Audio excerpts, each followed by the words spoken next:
Bueno, como parte de lo que es la historia de Guatemala, tenemos bastantes libros. Algunos que han sido escritos por premios Nobel de literatura, algunos por poetas locales, algunos por literatos que se inspiran en la belleza de nuestro país. Pero en esta ocasión venimos a hablar de un libro un poco peculiar dentro de lo que está acostumbrado el guatemalteco a leer. En este caso, vamos a tener a bien hablar del libro La guayaba tiene dueño. Este libro particularmente tiene un enfoque político. ¿Por qué hablamos político? Hablamos de relaciones que hubieron en ese entonces con el autor, con la cúpula que lo rodeaba, el contexto social en el que se vivía en esos momentos, y por qué no decirlo, de la injerencia extranjera, de la presión social cuando decimos es de sectores, en este caso pues el sector que de alguna manera es denominado como el dominante en el país, y hablamos del sector civil, que sería la población. Bueno, el libro La guayaba tiene dueño tiene a bien ser escrito por el expresidente Jorge Serrano Elías. ¿Quién era Jorge Serrano Elías? Hoy en día, pues, algunas personas que no saben un poco de historia, pues tendrán que entender que es de los pocos presidentes que no terminaron su mandato por diferentes situaciones que se dieron en su momento. Bueno, Jorge Serrano Elías fue un presidente que fue electo hace alrededor de 30 años. ¿Cómo fue el proceso de elección de esta persona? Jorge Serrano Elías tiene una trayectoria interesante porque aparte de ser político, pues también tenía una profesión liberal en la cual él era ingeniero industrial. Es decir, que académicamente el señor estaba preparado para un entorno social que posiblemente no era el político. ¿Por qué traemos a colación todos estos datos? Para entender cómo es que fue postulado él.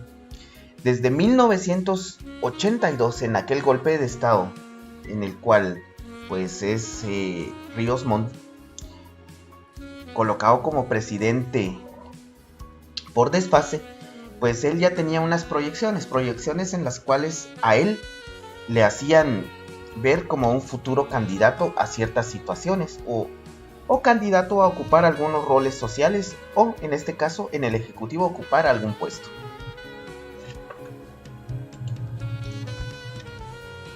¿Cómo funcionaría la situación de Jorge Serrano Elías? Para entenderlo, ya les decía yo que tenemos que describir a esta persona, ¿verdad? Jorge Antonio Serrano Elías fue presidente del 14 de enero de 1991 al 1 de junio de 1993, previo al golpe de estado forzoso que se va a denominar de esta forma para entenderlo a base de lo que él narra en este libro. ¿Por qué hacemos énfasis en él? Porque es la perspectiva de este autor. Posiblemente otras personas no tengan ese punto de vista ni lo compartan. Entonces tenemos que hacer énfasis en esto y que lo que nosotros vamos a nombrar hoy de este libro es lo que él nos relata en alrededor de sus capítulos. ¿Cómo es que Serrano Elías llega a ser presidente en esos años? Pues él es postulado por el ahora extinto partido político Movimiento de Acción Solidaria, denominado MAS. Como ya se los había dicho, pues Jorge Serrano, pues aparte de ser político, ya al momento de ocupar el puesto, pues él era ingeniero industrial. Eso quiere decir que tenía una preparación académica en nivel superior. ¿Cómo empieza la narración de nuestro libro? Según Jorge Serrano Elías, en el tiempo en el cual él ya habían pasado unos 21 días después de haber sido nombrado como presidente, había un agotamiento en el cual pues cae él debido a los conflictos que se empiezan a dar a partir de que él tiene el mandato. Como bien sabemos, todo político antes de llegar a un puesto, ocupar un puesto de manera democrática, pues tiene planes de gobiernos que son los que enfocan en campaña. Y uno de los planes que él tenía era enfocarse en la paz. Recordemos que en el tiempo en el cual él entra a ser o toma posesión, el conflicto armado aún no había terminado. Todavía estaban como que las pláticas de esto que había tenido a Guatemala en un caos, por así decirlo, de manera civil, entre lo que sería lo civil y la guerrilla, si se le quiere denominar de alguna manera. Según Jorge Serrano, había un conflicto de intereses. ¿Por qué un conflicto de intereses? Por ejemplo, resulta que dentro de los planes que él tenía, veníamos que quería la paz, que hubiera una equidad, quería depurar el Congreso, cosa que ya estaba haciendo. Quería cambiar todos esos roles que se traían. Roles que de alguna manera aún en día pues se pueden ver de alguna manera pasiva. Entonces uno de los enfoques ideológicos de él es romper eso. Romper esto que según él era lo que tenía al país mal. En este mismo tiempo empieza el enfrentamiento de situaciones. Según cuenta, entre este tiempo es en que se da el apoderamiento o la invasión entre el Palacio Nacional, liderado por quien hoy en día pues es un expresidente también, que sería el general Otto Pérez Molina, y miembros de la G2, de esta patrulla tan famosa que creo que ya la hemos escuchado en varios documentales, incluyendo entre las cruces, la masacre de las 3 R's, inclusive en las masacres de las Arias y Chiles. Cabe destacar que cuando estas personas llegan a estos lugares, pues tenemos la situación de que no solo llegan los miembros de la G2, sino llegan personas acompañándolos a ellos.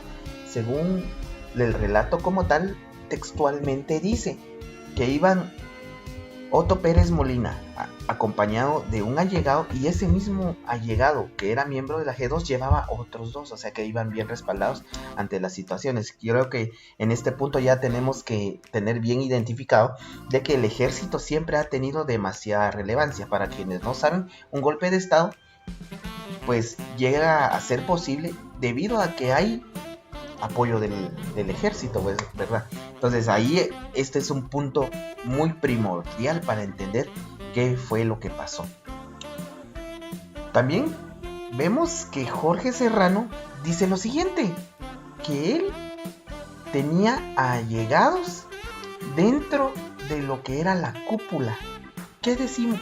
¿A qué nos referimos cuando decimos cúpula? La cúpula es ese entorno, es ese grupo que tienen a bien a tener el poder.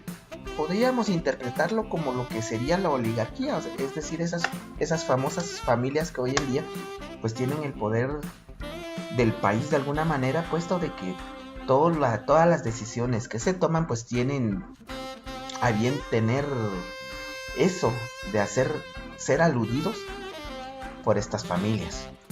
¿Cómo es que llega a tener allegados a esta cúpula? Por estudios, por vida familiar, y como lo mencionaba hace unos minutos, él dentro de su recorrido político cuenta que estuvo considerado a ocupar puestos desde el golpe de estado en el 82, y así sucesivamente conforme fue pasando el tiempo hasta que él llega a ser candidato a la presidencia.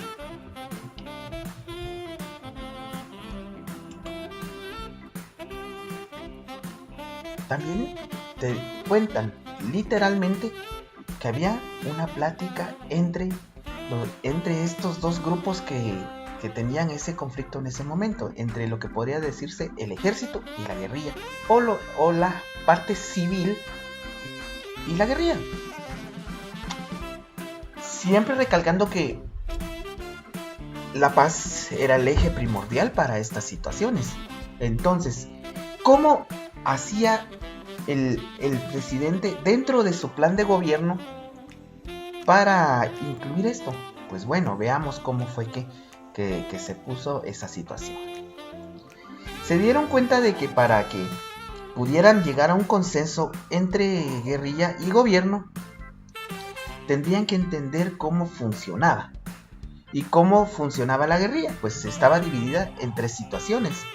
La fuerza militar, que de alguna manera podemos llamar la fuerza bruta, ese poder que era la defensa de la guerrilla, la fuerza internacional. Cabe destacar que normalmente una ideología trasciende fronteras. Es por ello que vemos que hay muchos conflictos en otros países que tienen ciertas similitudes con el que se vivió en Guatemala. Tenía también una fuerza nacional. Esa fuerza nacional que estaba constituida por ese grupo de personas que estaban inconformes con el diario vivir. Esas tres situaciones eran las que dividían, o sea, en las que estaban divididas las cuestiones dentro de la guerrilla. ¿Qué dice el gobierno de Serrano Elías en ese momento? Bueno, adaptémonos a esta situación, tenemos que ver cómo entrarle en esta situación. Recalco, la fuerza militar era el poder, la fuerza internacional, las similitudes entre ideologías y el apoyo económico. Tenemos ese factor que este grupo también tenía aportes de parte del extranjero. Quiere decir que no solo el gobierno como tal pues tiene la facilidad de tener apoyo internacional, no, los grupos de la guerrilla o de izquierda, como se les denomina, por decir algún representativo de ellos, pues también tienen esas situaciones, y la Fuerza Nacional, que ya sabemos cómo se mueven las situaciones. ¿Cómo íbamos a hacer esto? Teníamos que igualar, o se tenía que igualar esos tres poderes para tener una estrategia en la cual ya tener una mesa de diálogo, entender las situaciones y llegar a esa paz que él había planteado dentro de su plan de gobierno. ¿Qué pasa con todo esto que se plantea? Resulta que los intereses de esa cúpula grande que tiene a Guatemala en sus manos, se interesaba solamente del tema fiscal. ¿Qué quiere decir eso? De riqueza, y obviamente hablamos de dinero. Quiere decir que la paz no era prioridad, según lo cuenta él. Tenemos que darnos cuenta realmente de que aquí empieza a agarrar significado el por qué este libro se llama La guayaba tiene dueño. Entendamos que la guayaba, dentro de términos coloquiales del léxico guatemalteco, se refiere al poder y a la riqueza de un país. Entonces aquí está el meollo de ese conflicto ideológico y de intereses. ¿Qué era importante para él señalar en esos momentos? Según Serrano Elías, asumió el cargo en un momento clave. ¿Por qué un momento clave? Tenemos que entender que así como hoy en día, pues, la guerra que se está llevando en países extranjeros influye a nuestra economía, en su momento también había una guerra que influía dentro de las situaciones que se estaban llevando en ese caso. En este caso era la guerra del Golfo. También tenemos que entender, dentro de todo lo que él expresaba, dentro de su primer informe de gobierno, todos tenemos que saber eso, ¿verdad? Que en el informe de gobierno representa todo lo que se avanzó, o las debilidades que se encontraron, o realmente qué no se logró. Ahí se veían ya todas estas situaciones.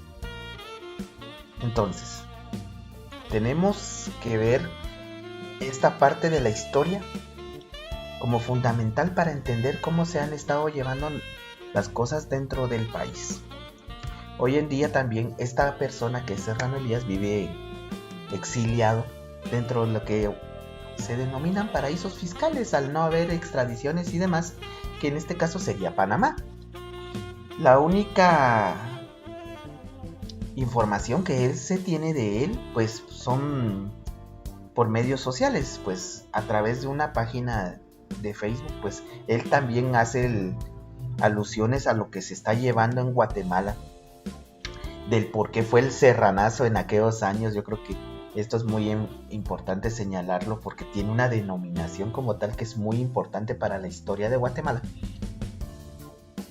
También de que él cree que está destruyendo, así como él está reflejando su opinión dentro del libro, también hay personas que no lo ven prudente, puesto de que pues al final salió huyendo del país dentro de las categorías, ¿verdad? Yo creo que la persecución siempre se ha dado, si no ahí están los casos de los fiscales y personas que pues no afrontan la justicia acá por miedo a lo que siempre ha pasado. Entonces, esto sería la primera parte de este libro denominado La Guayaba tiene dueño, y vamos a darle seguimiento con la parte que le correspondió a mis compañeras.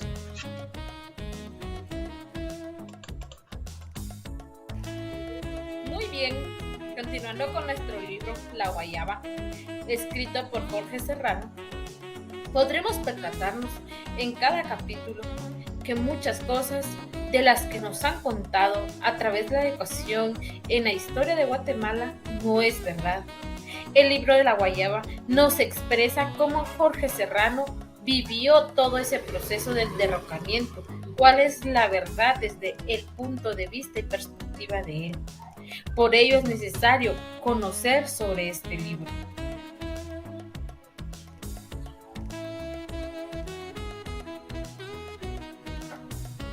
Jorge Serrano fue un presidente muy noble y claro. Él mismo se distingue de esta manera, se autodenomina una persona noble, claro, justo, de buenos pensamientos y actitudes. Lamentablemente, no fue suficiente para poder quedarse a finalizar su periodo en la presidencia. Debido a ese derrocamiento que tuvo en esos tiempos, el país ahora está cada vez peor. ¿Pero por qué decimos que está cada vez peor?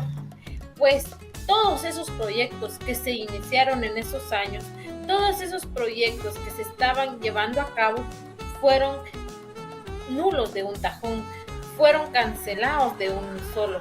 ¿Por qué? Porque derrocaron al presidente. Y esto debido a que habían influencias de los altos mandos, millonarios y demás. Lamentablemente, las generaciones actuales son las que están viviendo las consecuencias de todo lo anterior.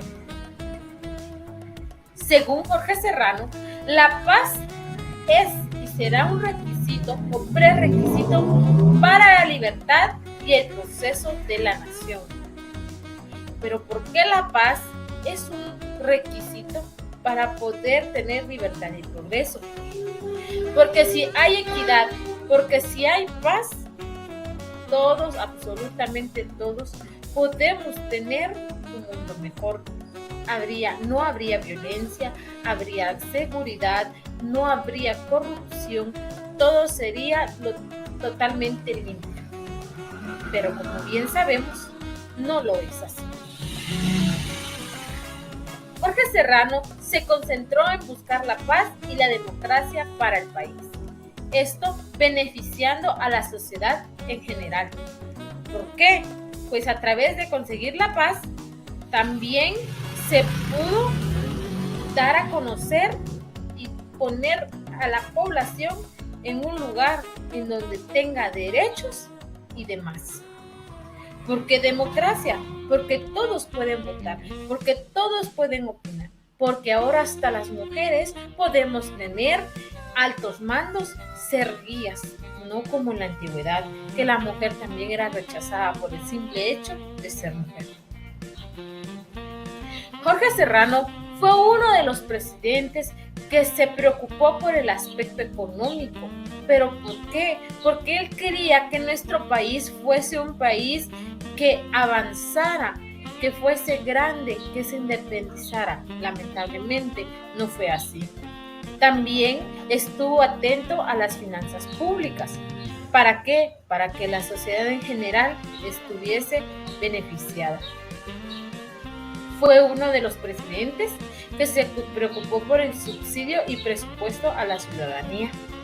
Muchas de esas acciones o de esos proyectos que se llevaron a cabo aún son de beneficio para la generación actual, teniendo en cuenta la educación, la salud, la vivienda y sobre todo el bono 14, que es un bono más hacia el trabajador guatemalteco. Como podemos analizar, esto no solo benefició a las generaciones antiguas, no solo benefició a Jorge Serrano, esto viene a beneficiar a toda la población sin importar la edad ni el género, pues esto es un ingreso extra para nosotros los trabajadores. La educación lamentablemente no ha tenido el requerimiento, no ha tenido esa validez en la sociedad, pues se ha dejado por un lado sin tomarse los gobiernos un poco de tiempo para dedicarle algo más a la educación, algo más que fuese que ayudase a esos niños, a esos jóvenes a superarse. Si hablamos de salud, la salud es uno de los factores o de los puestos menos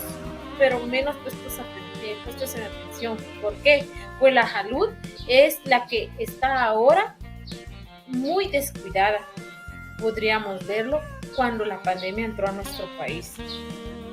Estaban contratando doctores, estaban contratando enfermeros, pasó el tiempo, sin embargo, no fueron capaces de irles pagando como debería ser. Siendo estos del Ministerio de Salud, no pudieron cumplir exactamente con su tarea. Lamentablemente, como ya recalcábamos momentos atrás, todas las acciones de nuestros antepasados lo estamos sufriendo las generaciones presentes. También para el año en que Jorge Serrano estuvo en la presidencia, estuvo el INDE y Guatel. Pero también el INDE estaba teniendo problemas debido a que había falta de lluvia. Entonces ellos no podían seguir trabajando, pues como sabemos la electricidad se genera a partir del agua. Pero Guatel era una de las instituciones que podía construir finanzas para nuestro país. Todo esto dándose en lapsos distintos. Según Jorge Serrano, se dijo que el golpe de Estado era de parte del ejército, que el ejército lo quería derrocar. Realmente, sus anécdotas lo pueden decir y él mismo lo declara, que el ejército no fue quien lo derrocó. Fueron personas, fueron instituciones, fueron personas de altos mandos quienes se ocultaron detrás del ejército para poder derrocarlo, utilizando así el nombre de esta institución para decir que ellos fueron los culpables. Antes del golpe de Estado, se tenía planificado la inversión en infraestructura social. ¿Esto por qué? Porque él quería que nuestro país fuese mejor, porque él quería que toda persona cosechara, que toda persona tuviese sus ingresos. Quería que el acceso a carreteras para todos fuese posible, porque sabemos que esos tiempos eran distintos. Lamentablemente, no fue así. No pudieron matarlo, tampoco lo pudieron declarar como loco. Pero, ¿cómo hicieron para que él fuese el culpable o él se viese envuelto en todo esto? Crearon noticias ficticias diciendo que él se fue huyendo del país, diciendo que él era un ladrón, diciendo que él le robó al país, cuando realmente lo único que él había hecho por su país, por su nación, era ayudarle, dejándole beneficios que nadie más le ha brindado al país. Como él decía, utilizan a las personas. Los altos mandos están en el CACIF. El CACIF muchas veces utiliza al país a como se le da la gana. Lamentablemente, cuando hay personas que quieren hacer lo correcto, los mandan a callar. Cuando decimos que los mandan a callar, nos referimos que muchas veces los mandan a asesinar, lamentablemente. Entonces, ¿a qué llegamos con esto? Que toda acción tiene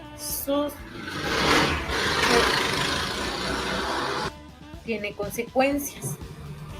Por ello, todo lo que estamos viendo y leyendo ahora, debemos tenerlo presente.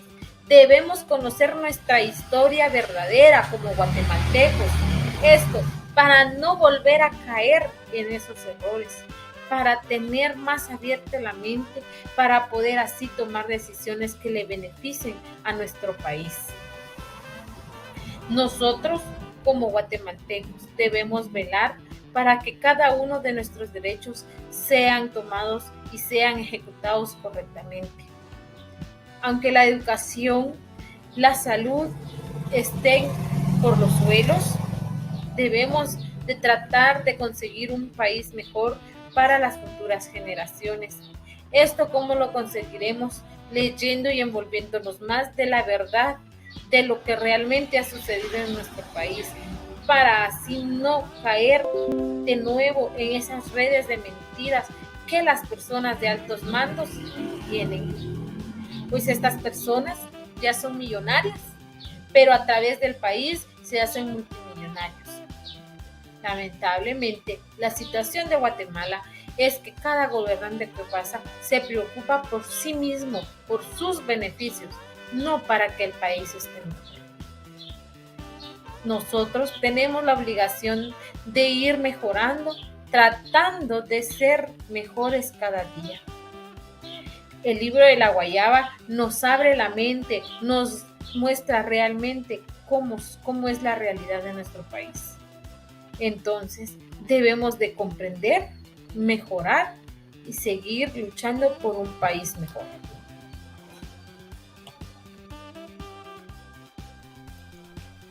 Buen día tenga cada uno de ustedes.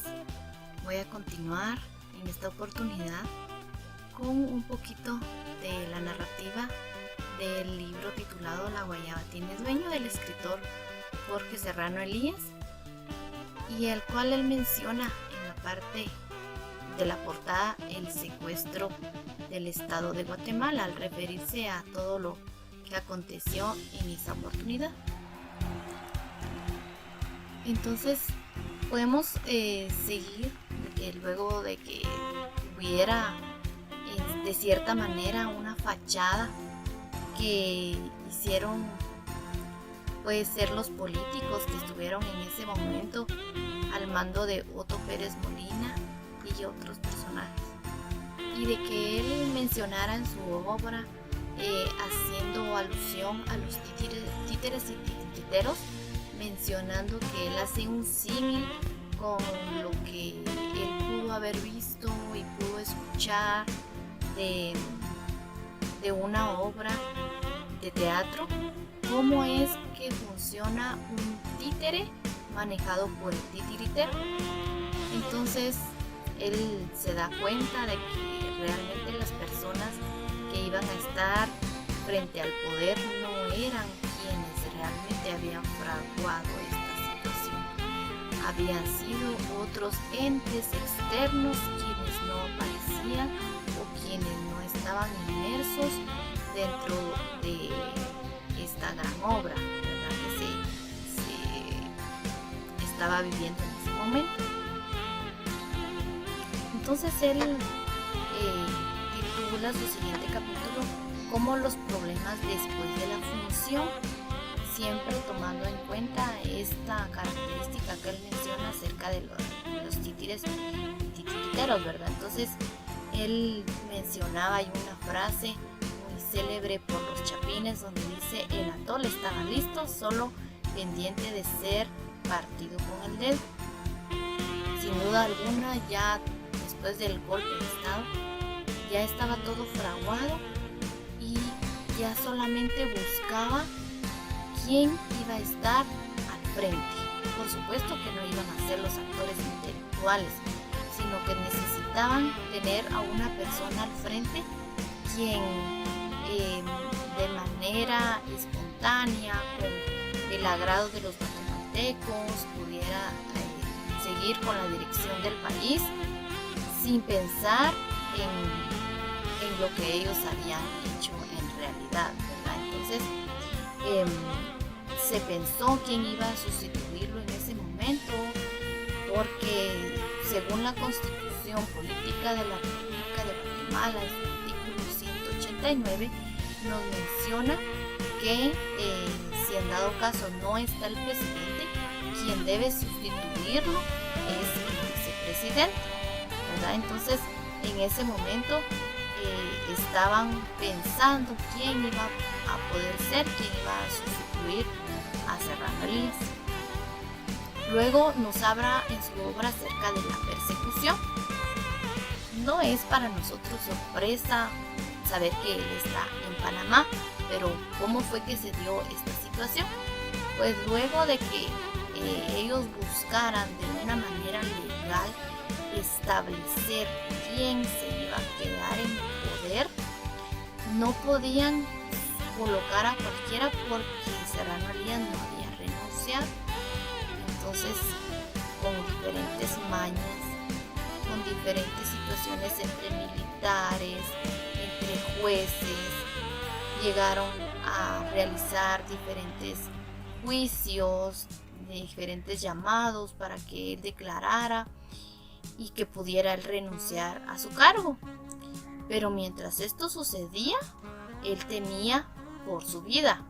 No temía solamente por la de él, sino que también por la de su familia. Cualquiera nos pasaría de que si estar en esta situación hay muchos enemigos, no se sabe quiénes están a favor o en contra. Entonces él temía por su familia y el presidente en ese entonces de El Salvador le brindó la ayuda necesaria, incluso lo hospedó en el hotel presidencial durante 5 días para que él pudiera estar a salvo con su familia.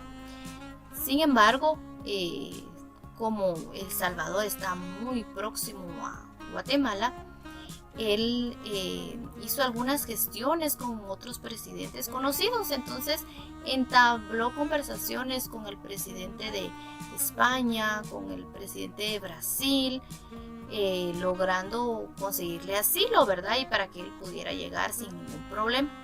Sin embargo, Serrano Elías no quiso. Él dijo que si él hacía eso, si él se iba a ir muy lejos, todos iban a pensar que él realmente había hecho algo malo y que por eso él iba a viajar lejos, porque él estaba huyendo de cierta manera.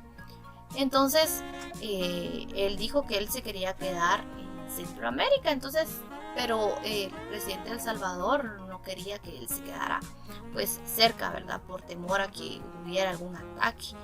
Entonces él decidió estar un poquito más retirado y entonces vivir allá en Panamá. Y de ahí en adelante pues se comenzaron a buscar fachadas, como los sectores comenzaron a disfrazar lo que realmente sucedió, según lo que él comenta en su obra, y abrieron también la persecución y el acoso. Él se sintió muy acosado por los medios de comunicación. Hubo una campaña amarillista en contra de él, según lo que él habla. Habían páginas enteras donde hablaba mal de este personaje, ¿verdad? Donde hacían alusión a sus malas obras, a sus malos manejos. Sin embargo, él menciona que lo único que él quería era mejorar la corrupción en Guatemala, liberar de diferentes empresas que eran privadas. Él quería que pudieran haber más competitividad en el país, pero sabemos que, así que como se le llama, ¿verdad? El cuarto poder es la prensa. Ellos se encargaron de manipular a la población, a la ciudadanía, para que ellos creyeran lo que las personas que estaban manejando el golpe de estado en ese momento, lo que ellos quisieran.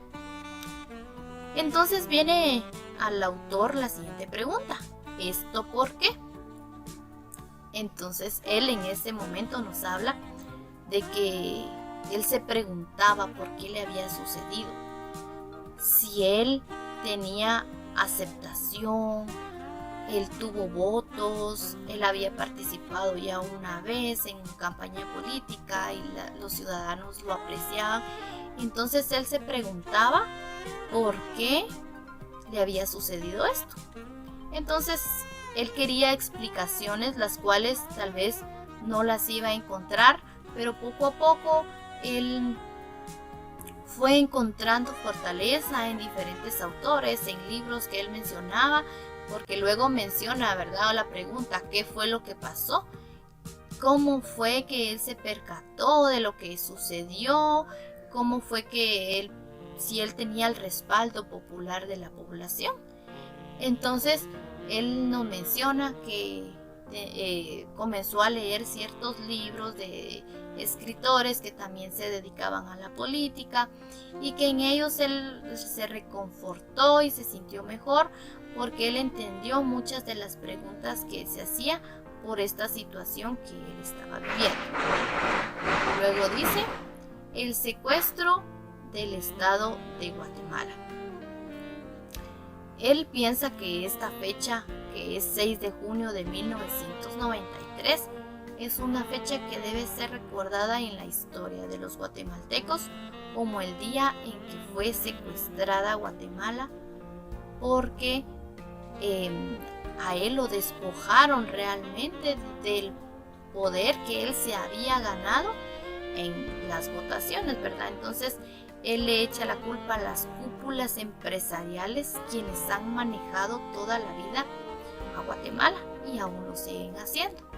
Entonces, de cierta manera menciona algunos personajes, entre ellos resalta el apellido Castillo, quienes son los que manejan el Estado a su antojo. Pues siendo más elocuentes, podemos recordar algunos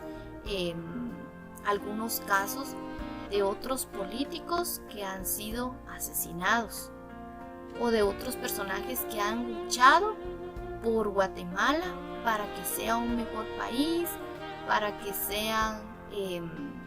que tenga mayor desarrollo, para que exista paz, y quienes han intentado que el poder no se ejerza solamente por esta cúpula, han fallecido, han aparecido muertos, se les ha dado una persecución tan grande, se les ha intimidado, y él daba gracias a Dios porque no había sido así con él, que él por esa parte estaba agradecido porque no había llegado a tanto, sino que él había podido sobrevivir y estar bien con su familia. Aunque menciona también que él, estando lejos, él extraña su país. Menciona también que si por él fuera, él regresara a vivir a Guatemala, porque para su familia es muy importante su país, su tierra. Ellos añoran poder estar acá. Sin embargo, ¿verdad?, le mencionan y le hablan acerca de que porque quiere vivir en Guatemala, sin Guatemala se vive demasiada corrupción. Y pues todos comprendemos que de alguna o de otra manera nosotros nos sentimos amando a nuestro país, ¿verdad? Nos sentimos entrañados, tenemos nuestras raíces acá. Entonces eso es lo que él menciona. Luego hay una parte donde dice el gran final, ¿verdad?, donde se menciona que al final se privatizaron varias empresas en Guatemala. Mencionando alguna de ellas, se puede mencionar entonces la privatización de las hidroeléctricas, que sabemos que es algo muy importante y muy valioso, sobre todo, lo cual genera mucho dinero, y actualmente nosotros lo vivimos con una gran desesperación, ¿verdad? ¿Cuántos nos sorprenden las cantidades exageradas que salen en las facturas de la energía eléctrica y no podemos hacer nada? ¿Y cómo si el agua, la hidroeléctrica, la podríamos tener nosotros? Podría ser de Guatemala, podríamos tener energía más barata. Sin embargo, después de que se dio este hecho del golpe de Estado, se privatizó. Otra empresa también que fue privatizada es la empresa de telefonía. Todos en algún momento hicimos uso de Telgua, ¿verdad? Aquí en el Quiché, contextualizándolo. Y si la telefonía fuera pública, todos tendríamos acceso y no afectaría tanto a la economía. ¿Por qué es que los políticos no hacen nada a favor de la telefonía? Porque los gastos que ellos realizan en sus llamadas, incluso en la compra de celulares, no lo gastan de su propia bolsa. Para nadie es un secreto que a todos los diputados se les actualiza los celulares cada cierto tiempo y no cualquier tipo de celular, ¿verdad? Y aparte las llamadas, ahí sí que todos los planes que tengan ellos de internet son totalmente gratis para ellos, el país se los costea. Entonces, pues de cierta manera que el presidente Serrano Elías tiene razón acerca de la privatización, que es algo que estamos viviendo actualmente y se dio desde 1993. Entonces estas élites las podemos nosotros tachar de cierta manera como delincuentes, élites delincuenciales que vinieron y hurtaron todos los beneficios que tenemos en Guatemala y los privatizaron para beneficio de ellos y grandes empresas.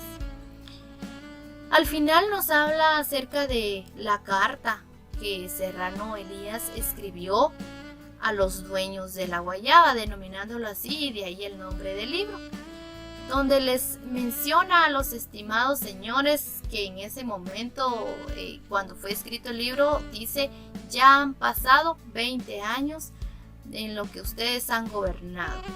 Y él en ese momento quiere dejar claro todo lo que él siente, todo lo que él vivió, y que quede claro que él no lo hizo o lo está haciendo a tiempo en su forma de verlo, porque él no quiere quedar como un cobarde, sino que él quiere que todos se enteren de que él quisiera dialogarlo y que él quisiera regresar a vivir a Guatemala, ¿verdad?